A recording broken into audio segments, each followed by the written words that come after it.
How about we start with you since you're the 8-year vet here. Have you faced any sort of challenges being a person of color living abroad in the GCC region?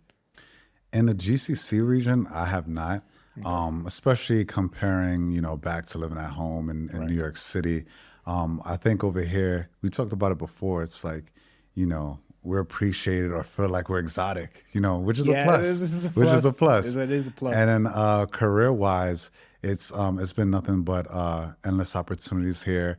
And I would say, it's a different type of racism here. I don't want to paint a false picture that it doesn't exist here. It's just everywhere. And I think it's our job to just give the real, and people want to come to us for the authentic feel of just Right. living abroad.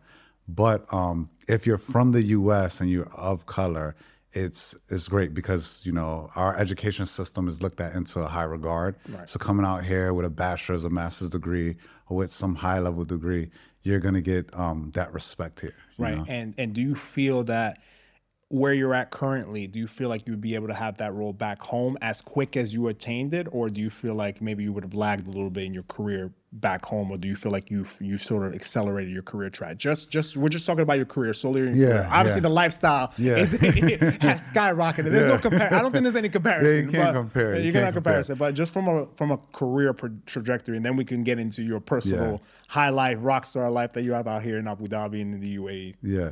So I think career-wise, I think here was definitely like a boost initially. Right. So it's that fast rocket where you're at that level. But I think now I've been here 8 years and I see my friends that are, in the same industry as me, they've kind of caught up. Right. So I'm at that point now where I'm like, career-wise, Right. what's it gonna be? And someone with as much ambition as we do, we don't want to stay Yeah, stagnant. we don't want to stay stagnant. Right. Exactly. So after a while, look, we practice. At least for me, I practice. I don't like being comfortable.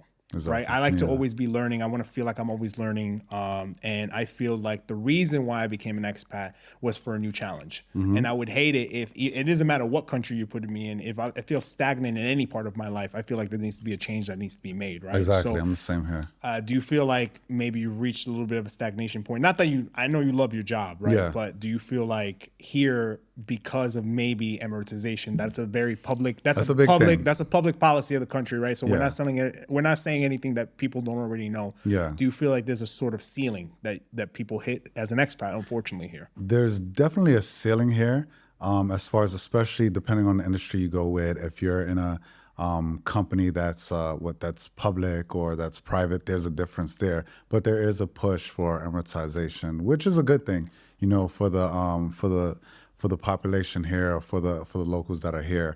But as an expat, it's if you want to keep growing and potentially be a CEO or a CIO, in my case, I don't think that'll necessarily happen here. Okay. But the experience you get here is extremely valuable. Just working with different cultures and things like that, different settings.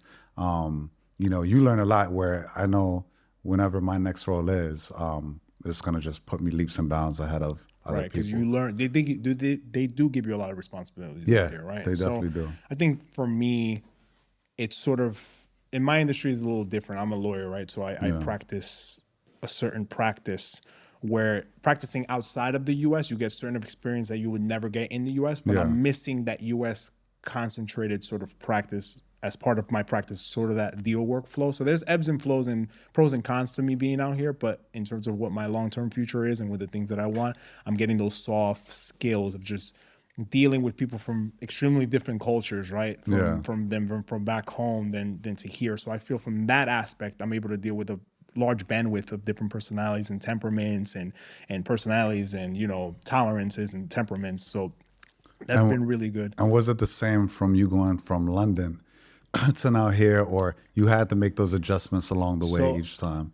In terms of diversity, London and here, there's it's different types of diversity, Yeah, right? yeah. Because like we were talking about, there's not that many Latinos here, but there's a lot of different people from other places around the world here, Yeah. right? So I feel like geographically, depending on where you're at, you'll find different types of diversity. So I've had to adjust based upon, cultural like sort of differences. Like for example, in the US on Wall Street, people just say Michael, please do this. Yeah. Here it's like, dear Michael, I hope all is well. I hope you enjoyed your weekend. There's like a whole paragraph of niceties, and then you jump into something like, please, can you kindly do blank, right? It's sort of like, so I've kind of like adopted that as part of my personality. So when I speak to maybe another American, a Wall Street banker or a lawyer, and they just say John without the hire, the dear, I find that kind of like, oh, but I have to remember like, okay, that's just the Wall Street way of doing things. Yeah. Just quick, efficient, to the point.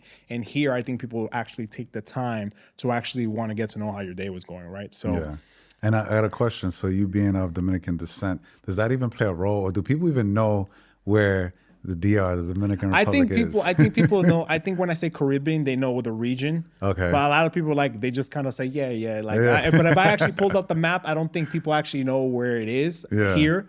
Maybe they know Punta Cana or whatever, but I haven't met another Dominican since I've been here. Like when I was in London, I met a couple, but not that many. But here, I think people mistake me for being Arabic. I don't know how true or how not true that is, right? So pass. So maybe it's like, again, maybe it's the cut. Maybe it's the cut. Faded beard. It's the fade, man. But I think for me, like similar to you, I haven't faced any discrimination or racism since I've been here.